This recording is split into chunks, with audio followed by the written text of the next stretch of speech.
Hey guys, I hope everybody is doing well and staying safe. I'm going to go over some things with you guys on video here for you as you sort of get closer to your assessment skill stations for your final exam.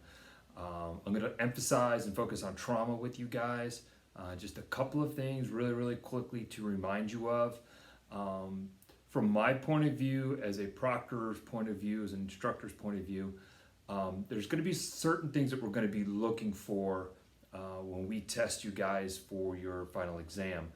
A lot of those things are going to hinge around whether or not you are able to identify your life threats, treat those life threats in a timely manner, and notice whether or not your patient needs to be a load and go and how fast you get them off of the scene.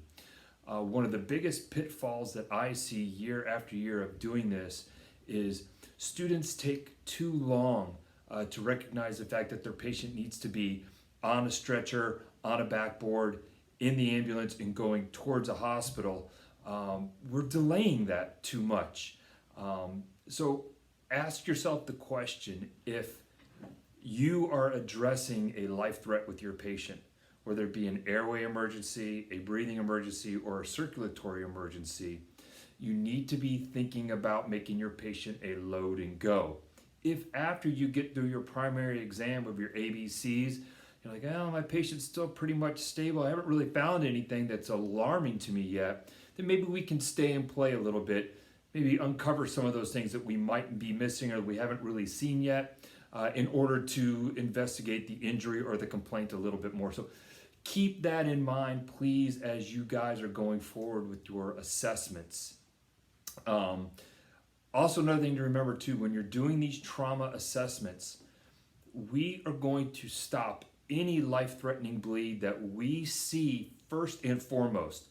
So this is one of those few times where we sort of put circulation in front of airway. And what I mean by that is if you have a patient who has a massive hemorrhage somewhere, maybe in the femoral artery or the brachial artery, something that's just making your patient exsanguinate, then we need to stop that bleeding as quickly as humanly possible before we spend time on assessing and treating airway and breathing, if you know what I'm talking about. So please keep that in mind. Another thing I want to remind you guys too is when you walk into these assessment stations, it's a prop. Everything is sort of made to the best of our ability for you to sort of digest that data when you come in.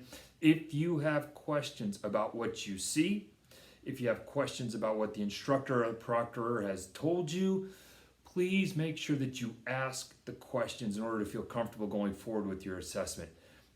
It does not count against you. It doesn't make you look like you are searching or grasping for more information. We're making up a scene. If you're unfamiliar or you don't understand, please make sure that you're asking us those questions so that we can give you that information and that data that you need in order to proceed forward to the best of your ability. And guys, we want you guys to succeed. No tricks, no pitfalls, no smoke and mirrors or anything like that. We're just looking for you to identify life threats, treat those life threats, save your patient and get them to the hospital in a timely manner. Now, I'm going to be practicing here on our mannequin behind us here momentarily. I'm going to emphasize sort of on some make-believe stuff, so just kind of roll with me. I'm also going to give you guys a nice little rundown of what a primary assessment should sound like and what a secondary or head-to-toe assessment should sound and look like as well. Please remember, you want to make sure that you get all of your scene information first when you start off. Number of patients, additional resources, get that mechanism of injury. If we're dealing with trauma, then you already know that your patient needs to be C-spined. So get your imaginary partners on board as quickly as you can to hold that manual C-spine. And then we can sort of proceed in, okay, what do I see? How does my patient present? Just again, make sure you get all that data that you need, okay? So bear with me for a minute. I'm going to get you guys started in your next video and walk you through your assessment.